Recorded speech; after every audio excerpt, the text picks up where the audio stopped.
jeune, j'ai 36 ans, je suis consultant éditorial / concepteur rédacteur et je suis officiellement décliqueur depuis quelques mois maintenant. Alors j'ai souhaité travailler pour des structures à impact en tant qu'indépendant. Déjà, j'ai souhaité être indépendant, c'est la première chose, pour moi pouvoir m'organiser dans mon travail comme je l'entendais. Et puis le fait de travailler pour des structures à impact, c'est tout simplement pour moi être aligné avec ce qui fait sens pour moi en termes de valeurs, et en l'occurrence la transition écologique et tout ce qui a trait au secteur public, c'est des choses pour moi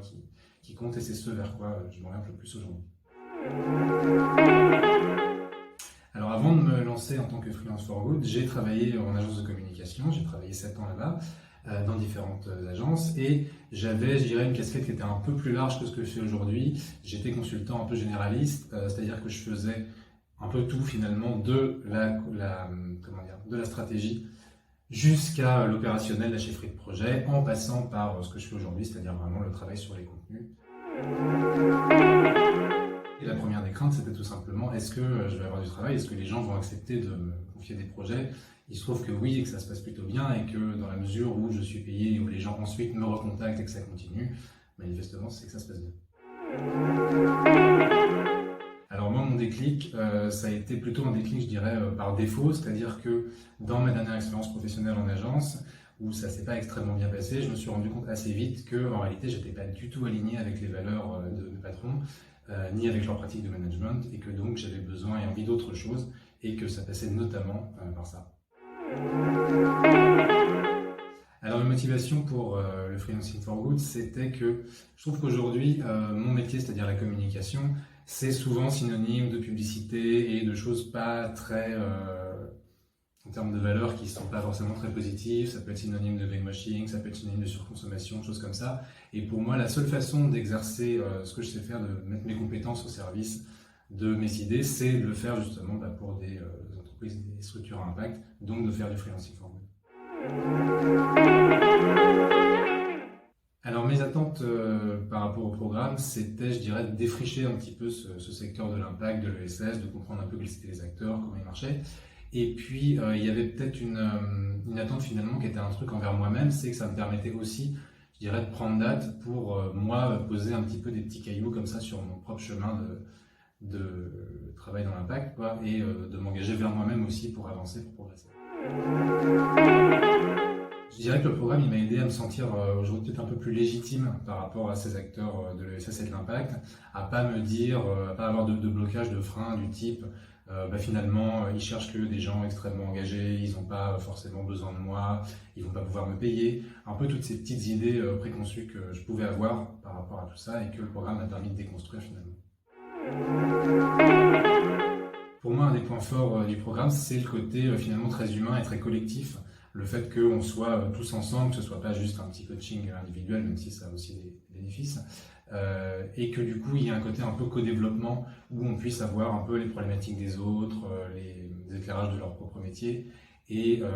des choses en fait qui résonnent un petit peu entre les uns et les autres, et qui m'ont aussi moi aidé à avoir des échos sur mes propres problématiques. Je dirais que ce que ça m'apporte aujourd'hui, c'est ce côté un petit peu réseau, un petit peu networking, qui est un mot qui peut être connoté un peu négativement, mais là en l'occurrence je trouve que c'est plutôt sain de s'entraider entre freelance dans le secteur de l'impact.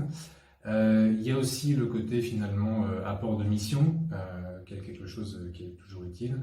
Ce côté un petit peu vigie que peuvent avoir les gens de la communauté. Et puis tout simplement l'humain, le collectif, le fait de pouvoir créer des liens dans la communauté, y compris, on est allé là le mois dernier dans une colo dans le Vercors, c'était hyper sympa, il y avait des gens super chouettes. Pour moi, je dirais que Social Déclic, c'est avant tout du contact, alors du contact au sens contact humain, du contact aussi au sens un petit peu réseau, networking, et puis du contact dans le sens de finalement rester au contact de ce qui se fait, tant dans le secteur de l'impact, de l'ESS, mais aussi dans nos métiers à chacun, de pouvoir échanger comme ça, parce que c'est quelque chose que j'ai pas toujours moi l'occasion de faire en tant que freelance. C'est vrai que parfois ça peut être une expérience un peu solitaire, et là comme ça on a cette communauté qui permet cet échange et de rester au contact du coup de ce qui se fait. Alors ma situation aujourd'hui, bon, elle n'a pas radicalement changé parce que Finalement, je continue à me spécialiser de plus en plus finalement dans ces clients et ces missions sur la transition écologique, sur le secteur public. Mais justement, ça m'aide moi à avoir un petit peu, je dirais, cette étoile du berger et à pas me perdre en chemin. Alors mes objectifs pour demain finalement, c'est d'arriver peut-être à un équilibre dans mes clients, qui est qu'aujourd'hui, je travaille beaucoup pour des clients un peu institutionnels, un peu grands comptes, type SNCF, La Poste, des dispositifs publics de formation, des choses comme ça. Et je me dis que ce serait intéressant, et c'est une des raisons pour lesquelles j'ai rejoint la communauté, de travailler plus pour un peu des pure players, entre guillemets, de l'impact,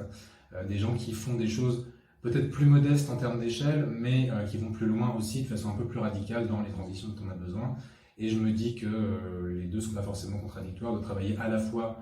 pour des grands groupes, des grands acteurs, mais aussi pour ce type d'acteurs un peu plus spécialisés. Je pense qu'on a besoin des deux, et c'est un équilibre que moi, à titre personnel, je recherche aussi. Alors aujourd'hui, ma vie de freelance, je trouve qu'elle est assez équilibrée. Je trouve qu'en termes de vie pro, vie perso, je le gère assez bien. Après, c'est vrai que ce qui pourrait me manquer par rapport à la vie que j'avais avant en agence, c'était ce côté un petit peu finalement émulation sur les projets, être entouré de plein de gens, de plein de perspectives comme ça, faire un petit ping-pong avec y compris des gens qui ont des expertises un peu différentes. Ça, c'était vraiment riche et c'était vraiment sympa, y compris pour aller boire des coups entre collègues le soir. Bon. C'est vrai que c'est pas non plus, je me suis pas dans un isolement profond, d'une part grâce à Social Déclic, d'autre part parce que j'habite en colocation. Mais je trouve surtout que depuis que je suis freelance, en fait, j'ai ce côté où je suis plus interrompu en permanence dans les journées, que ce soit par des clients, que ce soit justement par des collègues, par mes patrons.